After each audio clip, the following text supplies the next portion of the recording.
Beberapa jenis receiver parabola yang harus kamu tahu. Halo kawan, jumpa lagi di channel ini. Saya berharap kalian dalam keadaan baik dan sejahtera selalu. Amin. Kali ini saya akan membahas beberapa jenis receiver untuk antena parabola yang biasa kalian pakai di rumah. Lalu apakah receiver itu? Berdasarkan Kamus Bahasa Inggris, receiver itu artinya adalah penerima. Dapat diartikan receiver parabola adalah alat untuk menerima dan menerjemahkan sinyal antena parabola, dan kemudian mengkondisikan atau mengubahnya menjadi sesuatu yang dipahami oleh mesin lain, dalam hal ini yakni pesawat televisi.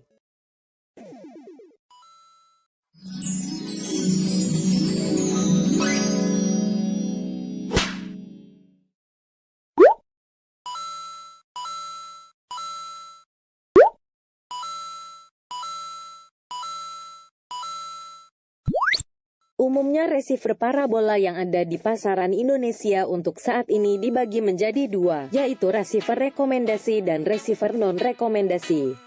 Receiver rekomendasi adalah receiver khusus yang bisa menangkap sinyal siaran dari saluran televisi yang direkomendasikan. Ada 3 jenis receiver rekomendasi yang dijual. Contohnya adalah receiver Transvision Nusantara HD, adalah receiver rekomendasi dari siaran televisi Trans TV, Trans 7, dan siaran transvisian lainnya. Receiver K-Vision adalah receiver rekomendasi dari siaran televisi MNC Group, atau siaran seperti RCTI HD, MNC TV, Global TV, dan siaran K-Vision lainnya.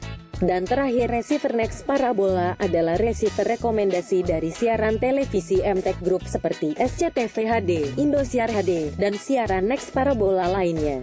Sedangkan receiver non-rekomendasi adalah receiver parabola yang bisa menangkap sinyal siaran televisi digital DV3 yang FTA atau siaran gratis free to air maupun yang diacak kode tertentu. Itu pun kalau receivernya sudah menyertakan fitur buka acakan di mesinnya.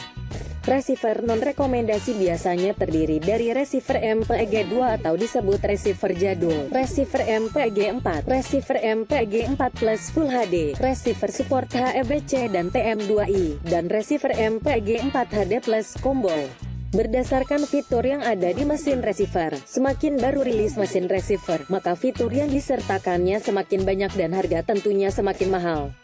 Misalnya ada fitur bisa nonton YouTube, IPTV, Exclaim, CCcam, merekam siaran televisi, nonton film MP4, lihat gambar foto, pemutar MP3, support buka acakan, support siaran TM2i atau HEVC, support siaran televisi digital terestrial, dan lain-lain. Bermacam fitur ini bisa dilihat di dus kemasan receivernya. Receiver yang bisa buka acakan siaran khususnya acakan bis dan powerful, ada di jenis receiver rekomendasi maupun non-rekomendasi.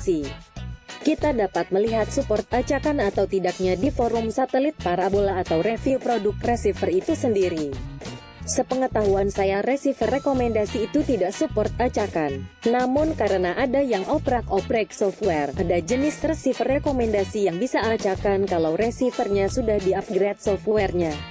Receiver yang seperti ini ada di semua tipe receiver rekomendasi Next Parabola. Untuk K-Vision dan Transvision belum mendukung fitur buka acakan. Untuk saat ini, yang masih pakai receiver parabola jadul atau MPEG-2 di tahun 2022, segeralah beralih ke receiver rekomendasi atau receiver non-rekomendasi yang terbaru. Karena siaran televisinya sudah banyak yang beralih menjadi siaran HD atau MPEG-4. Bila menggunakan receiver jadul, akan banyak siaran televisi yang tidak dapat ditayangkan. Sekian pembahasan saya kali ini. Mohon maaf bila banyak kekurangan dalam penyampaiannya. Dan untuk pertanyaan silakan saja tulis di kolom komentar. Terima kasih sudah menonton video ini dan sampai jumpa.